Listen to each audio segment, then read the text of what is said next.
A continuación vamos a observar un video que trata de la masacre de las bananeras. Vamos a darnos cuenta cuál es el poder de estas grandes corporaciones transnacionales y cómo han esclavizado al obrero latinoamericano y cómo muchas veces incluso han ordenado masacrarlo, pero hay que decirlo, esto solo ha sido posible con la complicidad de los pésimos gobiernos que Latinoamérica ha tenido, que se han dedicado a ser unos serviles, a ser unos sirvientes prácticamente de los intereses de compañías extranjeras y de las grandes potencias en lugar de cuidar los intereses del pueblo. Ok, atención con el video, joven.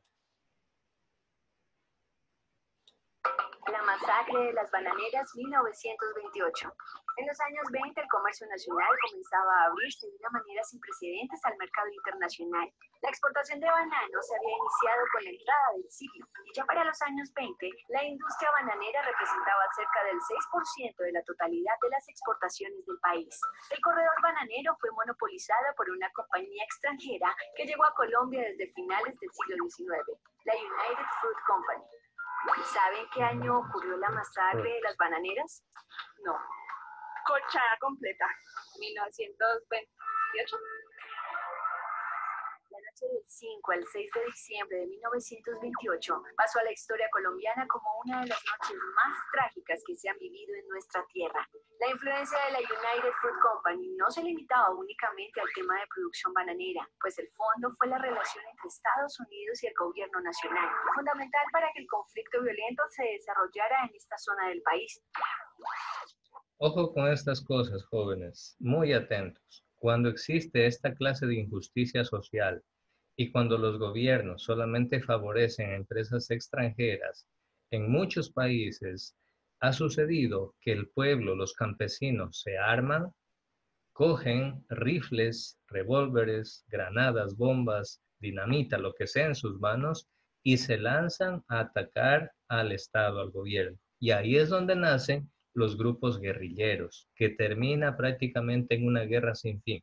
Por eso es que hasta el día de hoy Colombia vive la pesadilla de la guerrilla, de las FARC, y más tarde pues estos grupos se han hecho también asociados a grupos de narcotráfico y prácticamente Colombia vive realmente un infierno. Pero ahí está la raíz de todos esos conflictos. A finales de la década tenemos una reconstrucción de las relaciones con los Estados Unidos y eso mejoró las relaciones, mejoró las exportaciones colombianas hacia los Estados Unidos y viene la producción masiva de banano mediante una modalidad de contratistas y de tercerización de las fuerzas laborales que causaron muchos conflictos en los cultivos de la zona bananera. Bajo condiciones laborales injustas, los trabajadores colombianos de la United Fruit Company se habían organizado para pedir la revisión de los términos laborales que impedían que fueran contratados directamente por la empresa norteamericana. Les pregunto, ¿era justo lo que hacían los trabajadores si estaban recibiendo condiciones injustas en su trabajo de parte de la United Fruit Company? ¿Era justo lo que ellos hacían de reunirse? ¿Era justo que ellos reclamen? Pues la respuesta es sí. Ellos tenían todo el derecho, pero vamos a ver lo que pasa. Aproximadamente 25.000 huelguistas correspondientes al 16% de los trabajadores de la UFCO se congregaron frente a la sede de Ciénaga desde la mañana del 12 de noviembre con la intención de hablar con algún emisario de la compañía. Se quedaron esperando durante casi un mes, hasta los primeros días del mes de diciembre. Cuenta la historia que el mismo presidente de los Estados Unidos, John Calvin Coolidge, se comunicó con el presidente Miguel Abadía Méndez para pedirle que se hiciera cargo de la manifestación. ¿Quién acá? Observen este dato, miren, esto se llama injerencismo. Cuando un país extranjero, un gobierno extranjero, se mete en los asuntos internos de otra nación y le ordena, como normalmente, miren, ha hecho Estados Unidos, que le dio órdenes al presidente de Colombia en ese entonces, Abadía Méndez, de que controle la manifestación. Pero una cosa obviamente es controlar y otra cosa lo que sucedió. Pero la orden nació de Estados Unidos, atención. Todos los deseos del gobierno norteamericano. La noche del 5 de diciembre, el gobernador del Magdalena, Núñez Roca, emitió un decreto en el que le exigía a las fuerzas militares dispersar las huelgas. El 5 de diciembre dan la orden de desalojo del general José Vargas de una manera absurda, instala ametralladoras sobre el techo de la estación de cine. Dieron 5 minutos para desalojar la plaza y a los 5 minutos empezaron a disparar. Así fue como soldados del Ejército de Colombia abrieron fuego contra miles de manifestantes, dejando un número de muertos que hasta el día de hoy es incalculable. Los periódicos de la época y las versiones oficiales del Ejército hablaban de 20 muertos. Ojo con esto, el papel de la prensa, siempre tratando de minimizar, siempre tratando de ocultar la verdad, siempre tratando de defender al gobierno. La mala prensa corrupta siempre se ha aliado con el gobierno para tratar de ocultar la realidad. Miren, eran 25,000 manifestantes. Los militares se pusieron con metralletas y comenzaron a disparar. ¿Tú crees que en una balacera donde los militares abren fuego con metralletas a 25 personas que están aglomeradas ahí, una multitud increíble, solamente iban a morir 20? Esa era una mentira que ni ellos se creían, pero la prensa promulgaba este tipo de noticias para tratar de convencer al pueblo de que no, tranquilos, no fue tan grave, no se preocupen, no, el gobierno es bueno, tranquilo, no fue tan grave. Eso quería dar a entender la prensa, tratando de ocultar la verdad.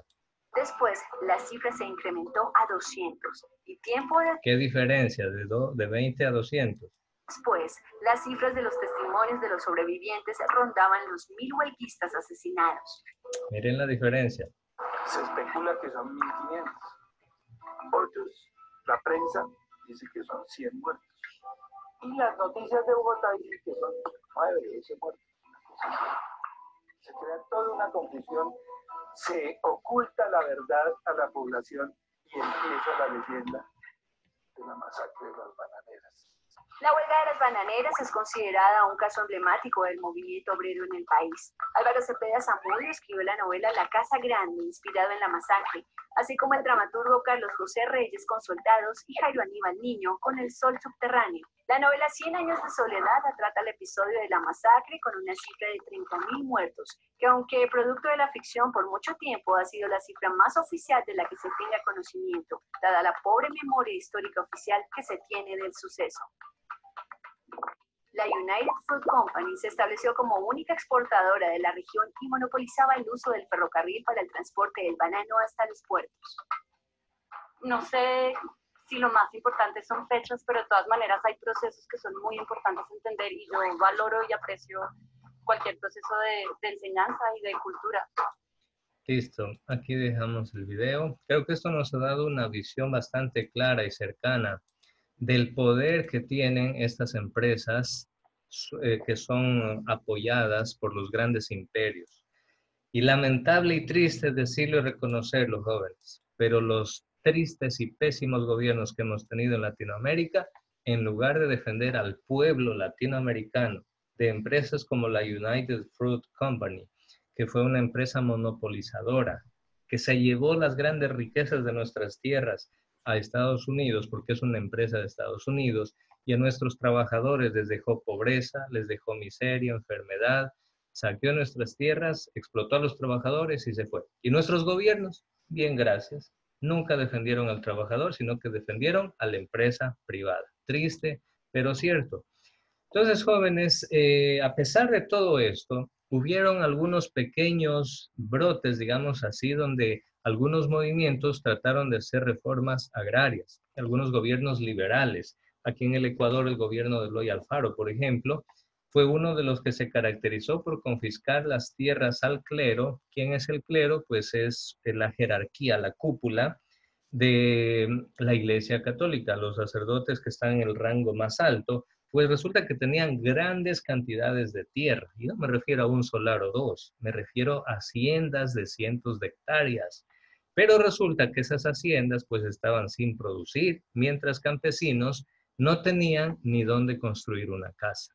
Entonces los gobiernos liberales, ellos pensaban y decían, a ver, ¿cómo es que se debe tener esa tierra, tan gran cantidad de tierra y la tienen ociosa sin trabajarla? Pues listo, el que no trabaje la tierra, esa tierra se la expropiamos y la damos a los campesinos para que la trabajen.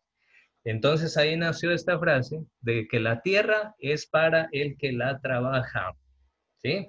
En cambio, los grandes empresarios madereros decían que la tierra es para el que la arrebata. Y muchas veces los oportunistas decían también que la tierra es para el que la reclama.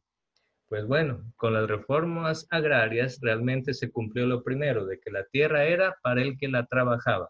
Listo, si el clero no trabajaba esas haciendas que tenían en el oriente, en la Amazonía, listo, se expropian esas haciendas y se les da a los nativos para que ellos ahí hagan sus sembríos o críen ganado, etc. Pero el hecho era de hacer trabajar la tierra. Pero esto generó un problema, porque obviamente las grandes empresas, los grandes adinerados, la gente millonaria, obviamente que no iba a mirar con agrado, con buenos ojos, que le quiten sus tierras por no hacerlas trabajar. Entonces ellos lanzaron la voz al cielo, el grito al cielo y dijeron, esto es injusticia y aquí hay un peligro. El Partido Comunista está tratando de meterse aquí a Latinoamérica. Ese fue el grito que ellos anunciaron. Entonces, ante esto, Estados Unidos promovió en Latinoamérica lo que se llaman las dictaduras. ¿Qué es una dictadura? Es el gobierno, sobre todo de un militar, que con mucha fuerza y violencia somete y calla al pueblo para mantenerlo dominado. Y por lo general estas dictaduras siempre tienden a favorecer a los grupos económicos más poderosos o a las grandes potencias que los ponen en el poder a los militares. Así en Estados Unidos, por ejemplo, en República Dominicana, Rafael Trujillo fue un dictador que estuvo de 1930 a 1961. En Nicaragua, Anastasio Somoza, del 37 al 56. En Cuba, Fulgencio Batista, del 40 al 59. En México, Porfirio Díaz, del 79 a 1910. Es decir, con esas dictaduras, las grandes corporaciones y empresas estadounidenses, pues se hacían con el control de esos países. Miren, aquí tenemos jóvenes, hoy prácticamente el pasado se hace presente. ¿Qué sucedió el año pasado, jóvenes, en octubre en el Ecuador y más tarde en Chile y en otras partes de Latinoamérica? En el Ecuador, que al darse cuenta que el gobierno solo trabaja para los empresarios privados, las empresas privadas y para los intereses de las grandes corporaciones, de los imperios de turno y para el Fondo Monetario Internacional, jóvenes, todo esto que ha venido ya desde hace 3 años con el gobierno actual en nuestro país, no es ni más ni menos que ellos están siguiendo al pie de la letra todas las órdenes que le da el Fondo Monetario Internacional. Entre ellas, la eliminación de los subsidios a los combustibles. Eso es lo que intentaron hacer en octubre. El pueblo se levantó y ¿qué hizo el gobierno? Así como en la masacre de las bananeras mandó a los militares para que disparen a la gente y mataron a miles, pues en octubre del año pasado, también en Ecuador, acuérdense, el gobierno envió a policías y militares a las calles y muchos de ellos pues dispararon al pueblo matándolos. Entonces, por más de que algunos ministros salieron en la televisión a decir, no, que no habían muertos, que eso eran fake news y no sé qué, no sé cuánto, mentira. Sí hubieron muertos en esas manifestaciones y muertos en manos de policías y militares, que es lo más triste. ¿Por qué? Porque policías y militares esas instituciones existen para cuidar al pueblo, no para asesinarlo, no para matarlo. Entonces, bueno, es triste, pero esa es la historia de Latinoamérica que se vuelve a repetir una vez más. Entonces, miren, pues los estados potencia, a veces en un estado de prepotencia, con el actual presidente estadounidense Donald Trump, que muchos o todo el mundo lo conoce por su prepotencia justamente. Pero al pueblo, ¿qué le queda? Pues cuando los gobiernos de Latinoamérica, cuando el gobierno ecuatoriano, en vez de defender el interés del pueblo, defiende el interés del empresario, el interés de los bancos, el interés del FMI, lamentablemente al pueblo le queda solo impotencia. ¿Por qué? ¿Qué hacemos los ecuatorianos después de que nos han puesto la soga aquí en el cuello prácticamente a los ecuatorianos con tantas medidas económicas, con tantas leyes supuestamente de apoyo humanitario? ¿Qué ley de apoyo humanitario va a ser? Que en esa ley estaba contemplado de que tenían que despedir a miles de trabajadores, de que iban a rebajar los sueldos, de que iban a rebajar las jornadas laborales. ¿Qué de humanitario tiene eso? Absolutamente nada. Pero, ¿han habido protestas en el país? No. Nos tienen prácticamente dormidos y en la impotencia, cuando en realidad, jóvenes, la protesta social es un derecho que tenemos todos los ciudadanos. Aquí yo quiero recalcar algo. Observen la caricatura de la parte final. Está el FMI está la humanidad en sus brazos, pero el FMI, ¿qué dice? Yo te veo bien, no pasa nada, quédate tranquilo, así es el mundo, así es la vida, así funciona, esto es normal, quédate tranquilo que yo te veo bien. Sí, pues el pueblo comiendo apenas 1 o 2 veces al día, sin trabajo, le reducen el sueldo y así ellos, nuestros gobernantes, dicen que nos ven bien. ¿Qué les parece, jóvenes? Bien, jóvenes, ahí terminamos el tema. ¿Alguna pregunta tal vez? ¿Alguna pregunta, inquietud, comentario, alguna duda? ¿Alguna opinión? ¿Ninguna? Ecuador, profe, una pregunta, bueno, Sí. así por curiosidad. Ecuador puede salir así de de la pobreza por... si puede salir por la pobreza. Mire, el Ecuador tiene los recursos para salir de la pobreza, tiene personas inteligentes como usted y como todos los ecuatorianos, como nosotros todos, que podemos sacar el país adelante. Pero, se necesita un cambio de un gobierno que realmente sea progresista y que no se dedique a limpiarle las botas a las grandes empresas, a la gente millonaria, sino que trabaje realmente para el pueblo. ¿Cómo? Invirtiendo más en educación, invirtiendo más en salud, invirtiendo en crear empresas y fábricas que sean nacionales y no regalando los recursos para que se lleven empresas extranjeras. El día que tengamos un gobierno así, el Ecuador comenzará en un camino de progreso. Pero mientras tengamos gobiernos como el actual, prácticamente eso es imposible. Por eso, jóvenes, el próximo año son las elecciones. Hay que abrir muy bien los ojos para ver a quién damos el voto, porque de eso dependerá el futuro de nuestro país. Si damos el voto a personas que tienen las ideas como las del actual gobierno, estamos votando en contra de nosotros mismos, en contra de nuestro futuro. Por eso es que una vez que saquen la lista de candidatos, todavía eso no sabemos, pero una vez que saquen la lista de candidatos a presidentes para el otro año, tenemos que analizarlos e investigarlos súper bien para saber cuáles son sus ideas y de acuerdo a eso votar por la mejor opción. ¿Sí? Fíjense, jóvenes, que con eso termino. Lamentablemente nosotros mismos, bueno, yo no, porque yo no di en la consulta popular, la última consulta popular, yo no voté por el sí. Yo en la pregunta 3 de la consulta popular voté no. En las demás preguntas donde decía si usted quiere que los crímenes de violación contra niños, contra menores de edad, usted quiere que no prescriba, en ese tipo de preguntas yo voté sí, porque era más que obvio. Pero en la pregunta 3 yo voté no. ¿Sabe por qué? Porque la pregunta 3, si usted votaba así en la pregunta 3 de la consulta popular, usted mismo como ecuatoriano les estaba dando permiso al gobierno para que destruya el país. Así de claro y de sencillo. Y la mayoría de ecuatorianos lamentablemente se dejó lavar el cerebro por los medios de comunicación de siempre, cuyos dueños son los grandes banqueros, los dueños del Banco de Pichincha, dueños del Banco de Guayaquil, toda esta gente millonaria que se dedicó a hacer la campaña, porque en todas las preguntas se votó así. Y ahora aquí están las consecuencias. Por eso, jóvenes, mucha conciencia social y hay que aprender de la historia, porque el que no conoce su historia está condenado a repetirla. Profesor, ¿Sí? ¿por qué los Haití fueron los primeros en decir basta?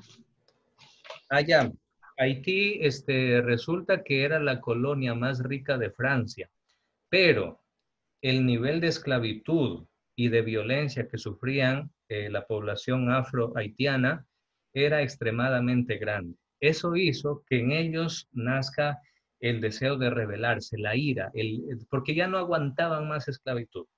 En Haití estaban los cañaverales más grandes de Latinoamérica. Europa se alimentaba con el azúcar que venía de Haití, pero ese azúcar era a costa de que hacían morir incluso a los afrohaitianos, de tanto trabajar se morían en medio de los cañaverales. Entonces la población afro, al ver esta injusticia, decidió armarse con machete, con palas, con pistolas, con lo que podían, y el pueblo se rebeló contra los franceses y los expulsaron.